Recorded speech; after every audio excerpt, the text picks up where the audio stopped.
पिछले एपिसोड में हमने देखा था कि रक्षासा वैली के बारे में चेनमिंग को जानकारी थोड़ी बहुत मिली थी। उसको बस ये जानना था कि आखिर रक्षासा वैली का लीडर रहता कहाँ है, ताकि उसके पास जाकर वो उसको जान से मारना, क्योंकि उसने बहुत परेशान कर दिया है चेनमिंग और उसके साथियों को। लेकिन जब रक्षासा वैली वाले को इसके बारे में पता चलता है कि चेनमिंग उसके बारे में ही जानकारी निकाल रहा है, तो वो भड़क जाता है। वो अपने और भी ज्यादा पपेट्स को रेडी करते हुए चेनमिंग और उसके दोस्तों की तरफ भेज रहा था ताकि वो उसको जान से मार डाले। लेकिन चेनमिंग इतना कमजोर नहीं है, वो बहुत ज्यादा चालू आदमी है और बहुत ज्यादा पावरफुल भी है। तो वो बड़ी आसानी के साथ समझ जाता है कि पपेट्स कहां से आएंगे उसके ऊपर हमला करने के लिए। इस वजह से उसने पहले से ही तैयारी करते हुए सारे पपेट्स का खात्मा कर दिया था। जिसके बाद यहाँ से ये एपिसोड शुरू होता है। तो इस एपिसोड की शुरुआत में रक्षासा वैली का जो लीडर था वो यहाँ पर कह रहा था कि मैंने अपना कई सौ सालों से काम शांति से किया। मैं हमेशा अपने पपेट्स को बनाया करता था और अपने दुश्मनों की जान ले लिया करता था, लेकिन आज पहली बार ऐसा हो रहा है कि मेरे पपेट्स यहाँ पर मरते जा रहे हैं उस चैन की वजह से। चेनमिंग, तुझे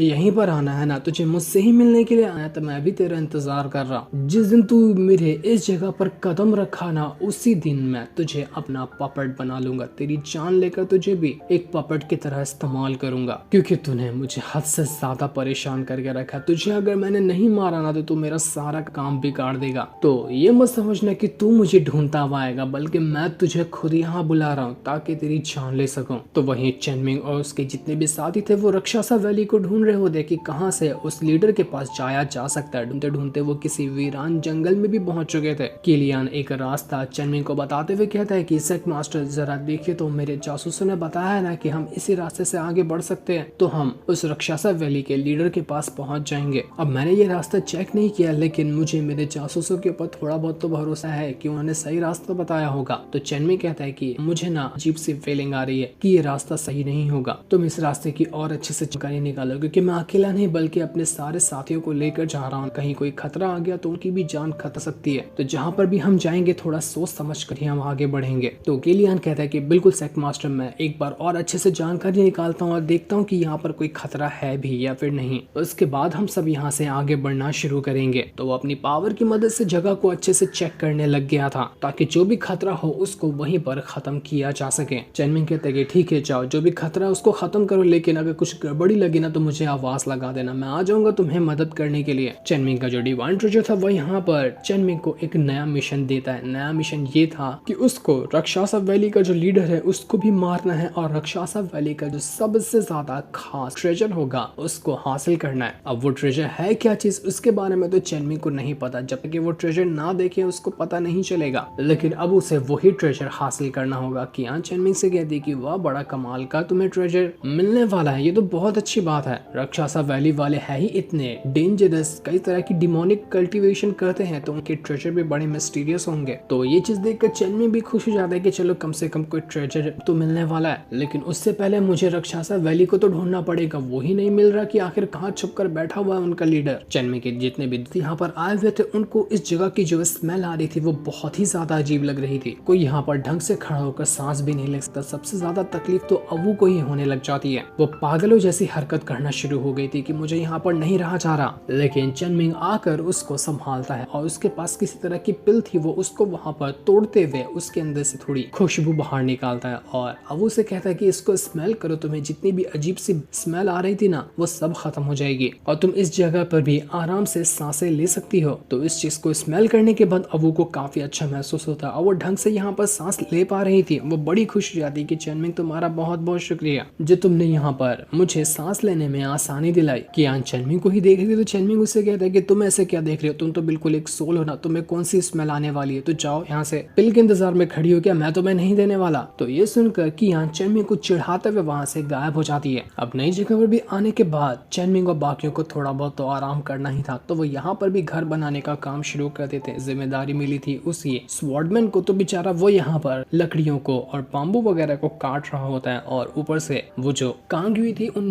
बाम्बू की मदद से घर का स्ट्रक्चर बना रही थी ताकि यहाँ पर छोटा सा घर बनाया जा सके। लेकिन वो हर एक बाम्बू के अंदर किसी तरह का तालिस्मान डाल रही थी। अब ये क्यों डाला जा रहा था, इसके पीछे वजह क्या थी, ये तो हमें अभी थोड़ी देर में ही पता चल जाएगा। ऐसा करने के लिए चेनमिंग ने उससे कहा था, लेकिन तभी वो जो स्वॉर्डमैन था उसको अजीब सी फीलिंग आती है। उसको ऐसा लगता है कि मेरे सामने से कोई गुजरा, लेकिन वो इतनी रफ्तार से गुजरा कि मैं उसे देख नहीं नहीं पाया। इस चीज को महसूस करके वो बहुत ज्यादा घबरा चुका था कि जो भी मेरे 100 मीटर के दायरे के आसपास से गुजरता है ना, मैं उसको महसूस कर लेता हूँ कि कोई मेरे पास से गुजरा, लेकिन मैं इनको क्यों नहीं महसूस कर पाया। कहीं ऐसा तो नहीं कि जो लोग भी यहाँ पर है छुप कर बैठे हुए वो लोग बहुत ज्यादा पावरफुल हो। मुझे जरा चौकन्ने रहना होगा। हो सकता है कि कभी भी वो यहाँ पर आने के बाद हमला शुरू कर दे। तभी वहाँ पर चेनमिंग भी आ चुका था। वो स्वॉर्डमैन को देख कर कहता है कि आखिर तुम हो कौन? तुम्हें तो मैंने पहले नहीं देखा था, कर क्या रहे हो यहाँ पर? वो जो जासूस था वो चेनमिंग को बताना शुरू करता है कि सेक्ट मास्टर ये ना हमारा नया सर्वेंट है, इसको भी हमारे सेक्ट में शामिल होना था तो मैं इसको अपने साथ ही कर लिया। अब से ये भी हमारे साथ रहेगा, हमारे कामों में हाथ बटाने की कोशिश करेगा। बंदा अच्छा है, मेहनती है, टैलेंटेड है, तो मैंने उसको अपने नौकर के हिसाब से रख लिया। आप उसकी टेंशन मत लो, आप चलो जाओ आराम करो, यहाँ पर हम सब संभाल लेंगे। तो स्वॉर्डमैन भी यहाँ पर चेनमिंग को ग्रीट कर रहा था। ग्रीट तो वो कर रहा होता है, लेकिन अंदर से उसको गुस्सा भी आ रहा था कि ये बंदा बहुत ज्यादा पावरफुल है। कब मुझे इसकी पावर मिलेगी? कब मेरी पावर इंक्रीज होगी? वो चेनमिंग को ये बता देता है कि मैंने ना किसी लोगों को महसूस किया आसपास जो यहीं से गुजर रहे थे। मैं उनको देख तो नहीं पाया, लेकिन मुझे उनका इंटेंशन सही नहीं लगता है, तो हमें जरा पहले से ही तैयार रहना पड़ेगा। हो सकता है कि कोई यहाँ पर हमारी ही तलाश में आया होगा जो हमारे ऊपर हमला करने की कोशिश कर सके। तो चेनमिंग कहता है कि ठीक है, तुम्हारा शुक्रिया ये बताने का, आगे जो भी होगा उसको मैं देख लूंगा,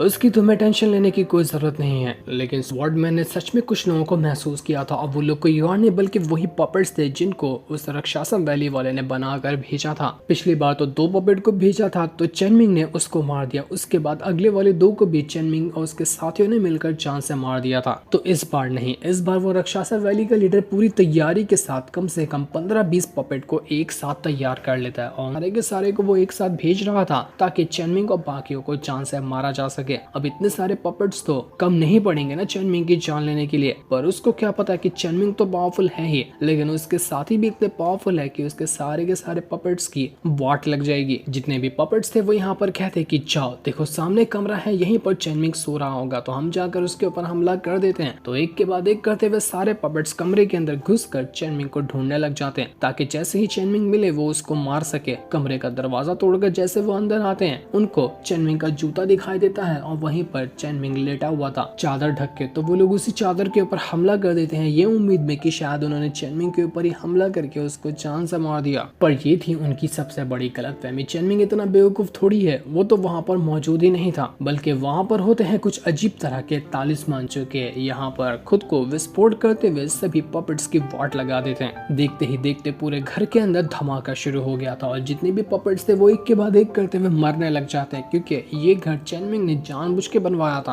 और इसी वजह से कांगयुई जो थी उन घर के बाम्बू के अंदर तालिस्मान डाल रही थी, क्योंकि चेनमिंग को पता था कि रक्षासा वैली का लीडर इस बार 1-2 नहीं बल्कि अनगिनत पपेट्स को भेजेगा। तो उसको ही मारने के लिए चेनमिंग ने ये प्लान बनवाया था। वो पपेट्स घर में जहाँ पर भी जाते हैं वहाँ पर उनको अजीब से ट्रैप्स, अजीब तालिस्मान वगैरह दिखाई देते हैं जो सभी उनको मारने के लिए काफी थे। देखते ही देखते कई सारे पपेट्स का कुछ ही मिनट के अंदर खात्मा हो जाता है। रक्षासा वैली का लीडर एकदम दंग रह चुका था कि नहीं, इस बार भी चेनमिंग ने मेरा प्लान फेल कर दिया। आखिर मैं उससे एक कदम आगे क्यों नहीं हो पाता? आखिर वही मेरे से आगे कैसे निकल जाता है? ऐसा नहीं लगता कि मैं चेनमिंग को यहाँ पर आने से रोक सकता हूँ। वो किसी भी तरह से यहाँ पर आकर ही रहेगा। जहाँ पर भी वो पपेट्स जाते वहाँ पर उनके लिए अलग अलग तरह का ट्रैप्स लगा हुआ था और बड़े आराम से चेनमिंग उनको मरते हुए देख रहा होता है। वो अपने एल्डर वगैरह से कहता है कि चलो हो जाओ शुरू, जितने भी पपेट्स यहाँ पर आ रहे हैं सभी का एक के बाद एक करते हुए खात्मा करना है। ये होने के बाद तो रक्षासा वैली वाले की हिम्मत टूट जाएगी और वो शांत बैठ जाएगा। उसके बाद हम उसके घर में घुसकर उसको मारेंगे। इसके बाद तो सभी के सभी एल्डर वगैरह लग जाते हैं उन पपेट्स को जान से।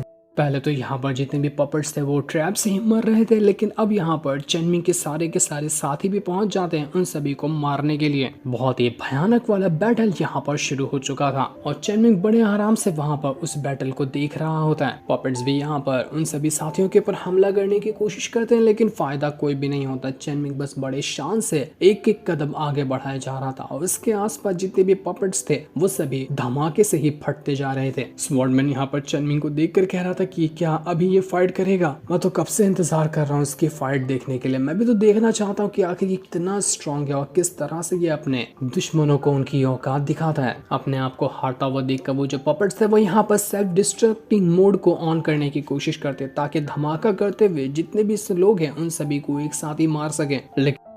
लेकिन चेनमिंग इस चीज को देखकर समझ जाता है कि यहाँ पर कुछ तो गड़बड़ है, तो वो सभी को वहां से साइड हो जाने कहता है ताकि डिस्ट्रक्टिंग की वजह से उनको चोट ना लग जाए। वो अपनी पावर का इस्तेमाल करते हुए जो भी सेल्फ डिस्ट्रक्टिंग कर रहा था उन सभी को डिस्ट्रॉय कर देता है, जिस वजह से पपेट्स का वहां पर खात्मा हो रहा था। लेकिन एक पपेट जैसे ही खुद को सेल्फ डिस्ट्रक्टिव मोड में डाल रही थी, चेनमिंग उसका वो मोड ही पकड़कर स्विच ऑफ कर देता है। इस वजह से वो पपेट खुद को खत्म नहीं कर पाती। उसने अपने घोस्ट हैंड का इस्तेमाल करते हुए उस पपेट को यहाँ पर पकड़ लिया था, पर जब वो यहाँ पर उस पपेट को अच्छे से देखने की कोशिश करता है, उसको उस पपेट की आंखों में आंसू निकलते हुए दिखाई दे रहे थे। ये देखकर वो घबरा जाता है कि आखिर ये क्या हुआ, ये पपेट्स इतने ज्यादा उदास क्यों हैं? क्या इनको पपेट जानबूझकर बनाया जाता है? ये लोग ये बनना नहीं चाहते थे क्या? अगर ऐसा है तो राक्षसा वैली वाले तो खाली इसका इस्तेमाल कर रहा है और इनको जान से मार देता है। तभी वहाँ पर किलियान भी पहुंच जाता है, जो यहाँ पर आने के बाद चेनमिंग से कहता है कि मास्टर, मेरे जितने भी जासूस वगैरह थे ना, उसको किसी ने मार दिया। ये जरूर काम होगा राक्षस वैली के लीडर का। वो हमारे साथियों को एक के बाद एक करके जान से मारना चाहता है, इसलिए अब बहुत हो गया उसका, अब तो हमें उसके पास जाना ही पड़ेगा। चेनमिंग ने जिस पपेट को पकड़ा था उससे वो कहता है कि देखो, तुम्हारे पास दो ऑप्शन है। पहला ऑप्शन ये है कि मैं तुम्हें जान से मार दूं, और दूसरा ऑप्शन ये है कि मैं तुम्हें जिंदा छोड़ दूंगा। लेकिन जिंदा छोड़ने की यही एक शर्त होगी कि तुम्हें हम सबको अपने लीडर के पास ले जाना होगा। तुम्हारा राक्षसा वैली का लीडर कौन है, मुझे वहां पर ले चलो, मैं तुम्हारी जान बख्श दूंगा और तुम्हारे लीडर से भी तुम्हारी जान बचा लूंगा। उसके बाद तुम्हें कोई नहीं मार पाएगा। तो बताओ कि तुमने क्या सोचा, मेरे पास ज्यादा टाइम नहीं है। ये सुनकर वो जो पपेट थी वो बहुत ज्यादा घबरा जाती है। उसको अपनी जान बहुत ज्यादा प्यारी थी, तो वो चेनमिंग से कह देती है कि ठीक है, मैं आपको अपने लीडर के पास ले चलूंगी, बस आप मेरी जान बख्श दो। ये सुनकर राक्षसा वैली का लीडर एकदम ही ज्यादा भड़क चुका था कि मेरी पपेट ही मेरी गद्दार हो गई, अब तो चेनमिंग यहाँ पहुंचता होगा। ठीक है, फिर आने दो उसको। वो भी अपनी तैयारी शुरू कर देता है चेनमिंग से मुकाबला करने के लिए। और उसके बाद वो जो पपेट थी वो चेनमिंग को अपने साथ लेते हुए एक अंडरग्राउंड सिटी के पास ले आप, जो जगह भी जमीन के नीचे बनी हुई थी। और इसी अंडरग्राउंड सिटी के अंदर रहता है राक्षसा वैली का जो लीडर है वो। तो चेनमिंग बड़े शान के साथ अंडरग्राउंड सिटी के अंदर बढ़ने लग गया था ताकि राक्षसा वैली का अब तो यहाँ पर खेल खत्म ही कर दे। जो सीन दिखाते ही ये एपिसोड यहीं पर एंड हो जाता है। Thanks for watching.